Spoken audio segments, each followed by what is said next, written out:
How do I deal with a coworker who keeps taking credit for my work? I hear this one a lot, and I want to say right up front, if this is happening to you, you are not being petty. You are not being overly sensitive. Your work is your professional reputation. And when someone else claims it as theirs, that is a real problem worth addressing. And today I want to give you a clear, concrete, professional way to handle it. Now, what's really going on here? Well, this isn't usually about one person being annoying, your colleague who is stealing your work. It's about visibility, yours, reputation, yours, and the unspoken currency of organizational life. And hint here, you're giving your currency away.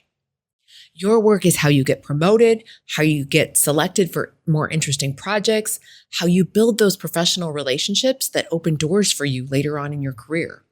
And when someone else takes credit that is yours, they're not just stealing a moment or a piece of work. They are accruing professional capital that belongs to you. So I want to give you some strategies for handling this today. So let's get started. Now, I was at dinner recently. That's where this episode comes from. And one of my friends at dinner was telling me this story. And it went something like this, without getting into the specifics, because I don't want to out this person. But they basically said, well, my coworker stole my idea.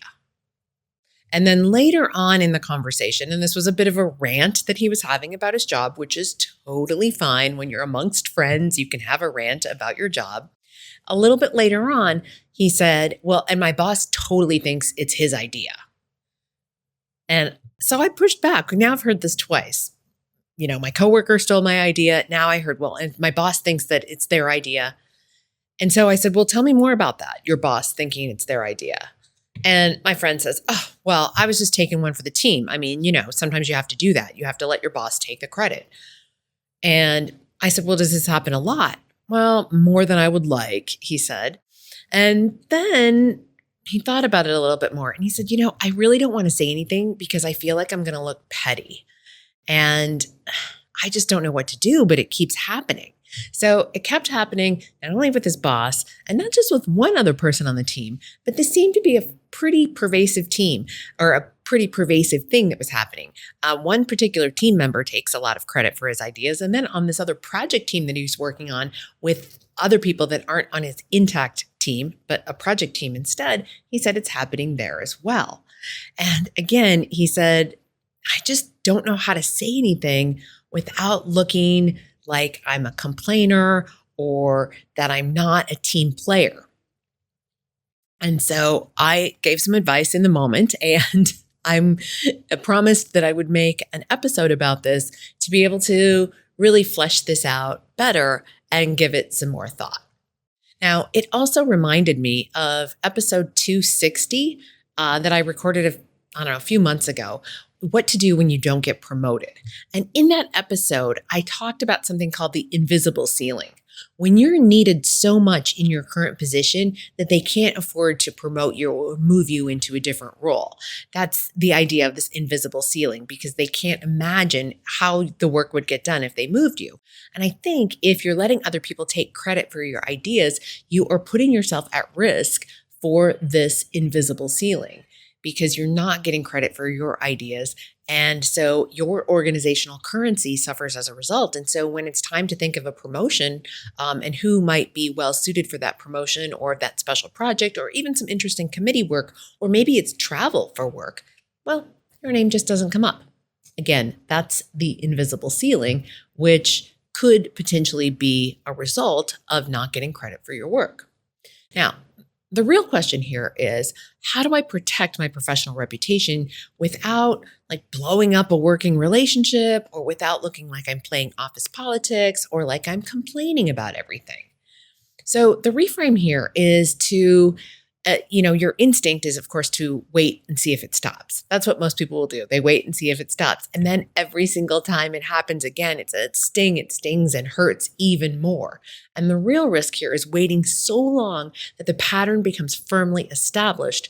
And again, that could lead to that invisible ceiling that I was just talking about.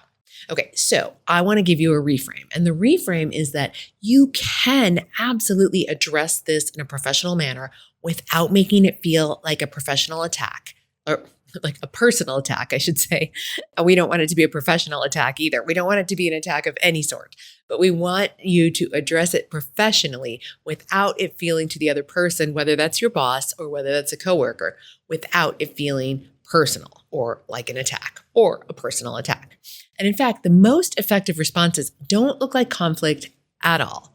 So let's talk about why it keeps happening. And then let me give you some very, very actionable advice for what to do about it. Okay, so if you want the technical name for when a colleague steals your work or when a colleague takes credit for your ideas, the technical term for that is called workplace credit theft. So yes, somebody is conducting thievery. They are stealing credit from you. So workplace credit theft is the technical term behind this. And there are, in my estimation, 3 primary reasons why it happens. Now, there could be some other reasons, but these are the primary 3 reasons for why it happens and how you can respond. Okay, the first one is accidental credit theft. The other person just genuinely does not realize they're doing it. They summarized your idea in a meeting and they noticed that everybody looked around and thought that was a good idea. And so then it felt like it was their idea. Again, they didn't intend to steal your idea. Maybe they forwarded your analysis based on a conversation you had with them, and some senior leader replied to them and said what a great, analysis it was. And again, they're not being malicious with this. They're just not being proactive about attribution. And in fact, it might not even occur to them at all that attribution should go to someone other than them because they're oblivious about it. They're benignly oblivious. Now, in the keynote speaking world, this happens a lot, and it's something we have to really be attentive to, and we have to watch our own behavior and check ourselves, and we also have to call each other out when someone steals a piece of our intellectual property, or maybe it's a story that we regularly tell. In fact, I heard a Hall of Fame speaker talk just the other day at a professional development event that I was at where he was the guest speaker about this one particular piece of his intellectual property. And it's a funny bit that he does on stage. And he doesn't, other people don't realize that that funny bit belongs to him. And it easily could work for any speaker. He said he was recently on a plane and he saw another speaker who was also Hall of Fame caliber. And that other Hall of Fame speaker came up to him and said hey, that whatchamacallit bit, and I'm not even going to say what bit it is because people will be recognizing who I'm talking about here and I don't want to out anybody, but they said, hey, that whatchamacallit bit, man, that slays on stage every time. And the Hall of Fame speaker who I was at his professional development event where he was the guest speaker, he was just I could not believe that this peer of mine is using my bit and laughing about it and saying how well it works. Well, of course it works really well. The person whose intellectual property it is spent a lot of time crafting that specific bit. Now, here's the thing for us speakers is we hear that bit, we go, oh, that's really funny. I should use that. And then if you ever hear yourself as a professional speaker thinking to yourself, oh, that was really funny, or that was really clever, or that was whatever, I should use that. No, that's where you need to catch yourself. And what I will do in situations like that is I will write that line down. And I might put a big star asterisk next to it in my notes. And that star asterisk means for me to come back to it and go okay, that was really clever. That was really funny. That was really poignant, whatever it was. How is it that worked so well? How can I understand the thinking behind it so that I can use that thinking to create something like that for myself? Whether it's a funny one-liner or whether it's something more poignant or thoughtful, a lesson from a story. Why is it that works so well? And how can I use what I learned from observing it and apply it to my own material so that I come up with something that's as poignant or as funny or whatever it might be? Now, again, we have to watch ourselves. I am a certified speaking professional.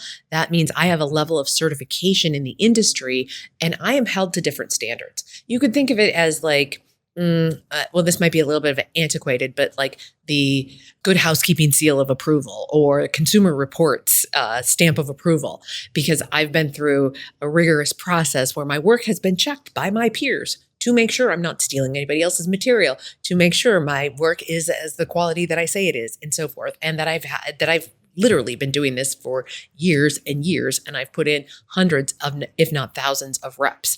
Now, we are upholding a certain code of ethics at this level of the profession where we cannot steal other people's material for obvious reasons, but also we could get our CSP, our Certified Speaking Professional designation, taken away as a result of stealing other people's material. So again, I think in my industry, in the professional speaking industry, this idea of accidental credit theft happens a lot. And it's something we really need to be mindful of. And in the workplace as well, I want you to just be thinking like this person's intent was probably not to steal somebody else's work.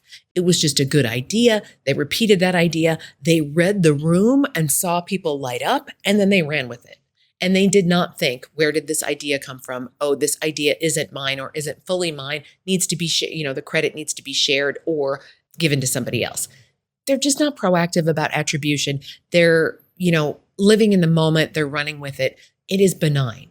Now, it doesn't mean it doesn't do damage to you. It certainly does potentially do damage to you, but it is accidental on their part.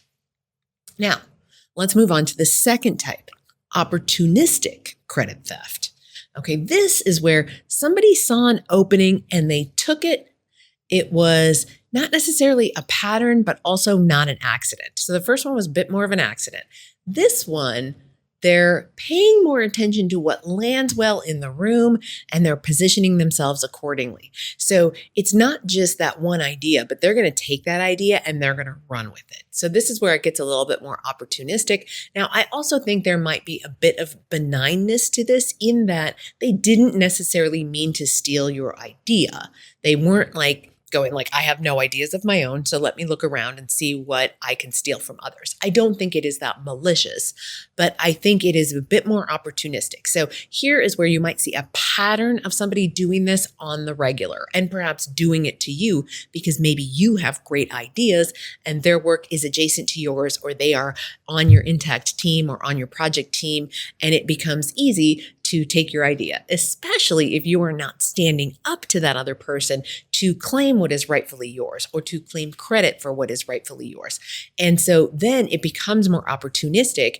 It's a bit like taking candy from a baby. If the baby's not protesting, that, older sibling is going to keep taking the candy from the baby. So if this is happening on the regular by the same person on your team or on your project team, this could be then opportunistic credit theft. They saw an opportunity, they took it, and especially if they didn't get any pushback, they're going to keep taking it while it's there for the taking. And again, they're going to position themselves accordingly because when they see that room light up after they shared that idea, again, if they regularly see that, that's a bit of a dopamine hit for them. They're going hey, I'm getting some attention here. I'm getting the positive vibes. And so they're going to keep doing it. All right, now the third type, this is habitual credit theft. And this is a pattern and it's intentional. And that's where the difference lies. So with opportunistic, there might have been a pattern developing, but in habitual credit theft, this is very intentional. They know exactly what they're doing. And this requires a different response from you than those first two. And I think when it is more on that malicious intent because that person, it feels more undermining. And I think if you just let the vibe land with you for a moment, these first two that I talked about, the accidental credit theft and the opportunistic credit theft, in both cases, the person's intent wasn't malicious. You could just assume positive intent in both of those cases, even though it's annoying and irritating and so forth. But in this third one, there is malicious intent. This is a pattern. It's intentional. They know exactly what they're doing and they're trying to steal your ideas. Okay, why does this matter? Well, your response to an accidental situation like those first two is going to be different because the habitual one is going to create more damage to your career and needs to be addressed differently in conversation so that it doesn't take the original problem and make it even bigger. So I want you to calibrate your response to the type of credit theft that it is. Now let's get into what to do about each of these. I want to give you a framework that you can follow to address each of these. So technique number 1, I call this the paper trail. So this is where you may need to get your ideas and your contributions into writing more often. Now that could be in Slack channels, that could be in Teams chats, that could be in email documents, or even briefings or written reports. And getting your ideas codified in that writing and then getting that into a distribution channel before the meeting happens, before there's time to discuss it. So if you know that this idea is or that this topic is going to be on the agenda and you have already been working on it, then it is totally fine in advance of a meeting, even if nobody reads what you send, to send, here's the pre-work I've been doing on this. Or I see on, tomorrow's agenda for the meeting that we're going to be discussing X. Well, I've already been working on X and here are my notes so far. And put those notes out there. Don't wait till in the meeting to take credit for it, or at least to get a date and time stamp on your work. This is a bit of a CYA move, but when you say, hey, here's my analysis ahead of tomorrow's discussion, attaching the proposal that I put together or my notes that I put together for the team, this creates that time-stamped record that makes it visible to multiple people and makes it harder to steal or to claim attribution for something on the part of somebody else because it's already been documented. Okay. And it's also more likely that somebody will stand up for you and be like, oh, isn't that the thing that Janelle distributed yesterday? If somebody is taking credit for your ideas in the moment. Okay. So number 1, very CYA move, but also gets you out there with your own intellectual property, date and time stamped, the paper trail move. All right. Technique number 2 is the in the moment reclaim. Okay. So when does this happen? In a meeting, on a call, in real time. You are going to reclaim credit without attacking. You are going to exhibit the utmost professionalism. And you're going to use additive language, not corrective language. Okay, so instead of saying something like, well, actually, that was my idea, or actually, I've already been working on that. Instead of something like that, because that is corrective and that's going to put somebody on the defensive immediately, even whether they were being malicious or accidental, but it's going to put them on the defense. So instead, you're going to say something like, hey, I'm glad that landed. That came out of the research that I did last week on such and such topic. And we were just discussing it yesterday in this other meeting. Okay. So you are acknowledging that this is a well-accepted idea. You're acknowledging that you're a part of it. It might also sound something like this. Yes, and to what Brian just shared, which actually stemmed from my work on the Acme project, and then you continue. So you're agreeing, you're noting what the other person said, and I'd call him by name. Like what Brian just said, which came out of my work that I have been doing on the Acme project.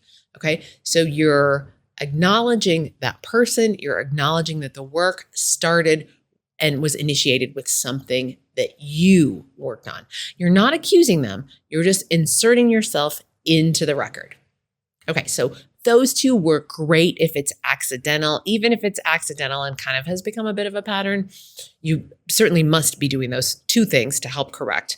Okay, so that first one was the paper trail, and the second one is in the moment reclaim.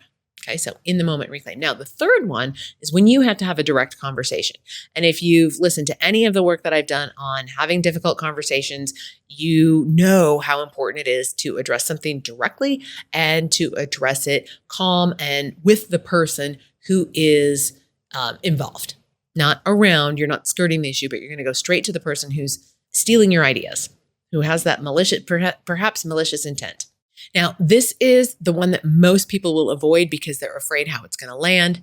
So again, I want you to follow patterns and frameworks that I've shared on difficult conversations in the past. So you may be familiar with those already, but I'm going to give you the shortcut version in this particular case because I want to make sure you know exactly what to say. So you're going to use neutral, specific, non-accusatory opening to the conversation. Hey, I want to talk to you about something that came up in yesterday's meeting. Okay? Just like neutral. And go, oh, okay. And then you're going to say when insert specific thing that happened, when we were discussing the Acme project and you presented the go-to-market strategy, okay, like boom, that's what they did. Then you say, my part of that didn't get attributed, or my contribution to that wasn't acknowledged. And I wanted to flag it so that we can figure out how to handle this kind of thing going forward. I'm sure you'd want to address the situation if it were reversed. Okay, so let me go through that last part again. Let's break it down. Again, hey, I wanted to talk to you about something that came up in yesterday's meeting when the go-to-market strategy for the Acme project came up. Okay, so whatever it was, I'm calling it the go-to-market strategy for the Acme project. My contribution didn't get attributed. Okay, so you're stating exactly what happened. And then you're stating that you want to take some action on it and you're flagging it for the future. I want to flag it so we can figure out how to handle it going forward, or how to handle this sort of thing going forward, especially if it's a pattern. And then this next piece is priceless. I'm sure you'd want to address it if the situation were reversed. Okay? I'm sure you'd want to address it if the situation were reversed. So what we're doing here is we're being specific. We're grounding this in facts, in things that were actually said, no accusations, no conjecture. You're being specific, calm, forward-looking, and you're tagging it with reciprocity. That is the part that says, I'm sure you'd want to address it if the situation were reversed. When you do that, it puts them in your shoes so that they can feel the sting a little bit. Because somebody who is habitually stealing your ideas does not want credit stolen from them, and they need to feel what it feels like, even with a light touch like this. Okay, so that is your third technique, and that is directly addressing the person who's stealing the ideas. And then the rest of the conversation can flow from there. And if you're not sure how that conversation should go, I've got lots of episodes and a whole book on difficult conversations. So we'll make sure to drop some of those in the show notes. This is episode 269. So show notes can be found at janelleanderson.com/269. Again, we'll link that up in the show notes. If you need to involve your manager, so if you've tried the three things that we've talked about so far, the three moves were the paper trail, the in-the-moment reclaim, and the direct conversation with somebody, and you need to involve your manager, it's because you've tried all these other attempts and the pattern has continued. Now it's time to loop in your manager. But I want you to think about it as a conversation that's documenting what's happening, not a complaint against your coworker.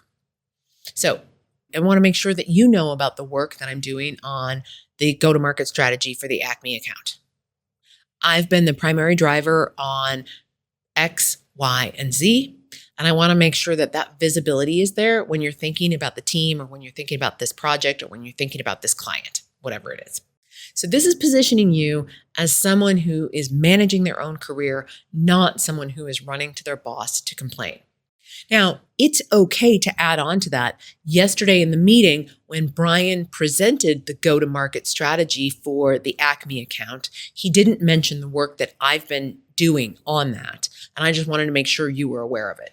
Okay, it's neutral. You're not complaining. You're not throwing Brian under the proverbial bus, anything like that. You're just saying, like, in this conversation, my contribution wasn't mentioned. So I just wanted to make sure you were aware of it. Again, this conforms to my advice on managing up, which is you bring your boss a problem and a solution. And in this case, the solution is just like, I just wanted you to be aware of it. If you're not sure of the solution, you bring your boss the problem and multiple solutions, and you say one of these three ideas or something that we come up with together.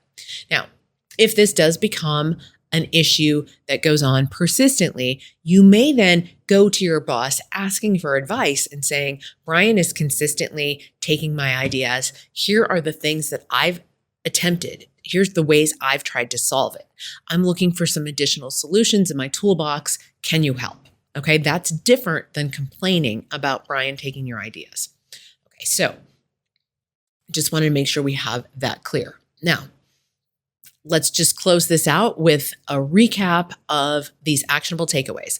Number one, the paper trail move. This is putting your contributions in writing before the meeting. And number 2, the in the moment reclaim, using additive language to reinsert yourself into the record without accusing anybody of anything. Number 3, when this feels malicious, then you need to address the patterns privately, specifically, and calmly, and with that sense of reciprocity. If the situation were reversed, I know you'd want to address it. And then number 4, the visibility strategy. This is making sure that your manager knows what you're working on proactively, and when there is a situation that is pervasive, that you eventually could go to them and ask for some advice. So now this week, I want you to identify one place where your work is not getting the credit that it deserves, and I want you to pick one of these 4 moves to try. Start with the easiest one, the paper trail. Or maybe it's an in-the-moment reclaim if you didn't get ahead of it with the paper trail because you didn't know you needed to. Now, you don't have to confront anyone. You just have to start making your contributions visible before someone else does it for you and doesn't give you credit for it. Okay, so that is your call to action for this week. Start with the easiest one and chime in on your own behalf so that your work is not going unacknowledged. Now, if this episode reminded you of somebody else who maybe gives the complaint to you, like, hey, someone's stealing my ideas at work, then here is a second call to action for you. I want you to forward this episode to them. This is episode 269 of the Working Conversations podcast. You can find it on YouTube. You can find it on Apple Podcasts and Spotify and Amazon Podcasts and all the places that you listen to, Amazon Music, I think it is, but all the places that you listen to podcasts. So share it with a friend who might be experiencing this same thing. Again, the show notes and resources for this episode are at janelleanderson.com/269 for episode 269. Go out there, take some credit for your work, and I will see you back here next week for the next episode of Working Conversations. Be well, my friends.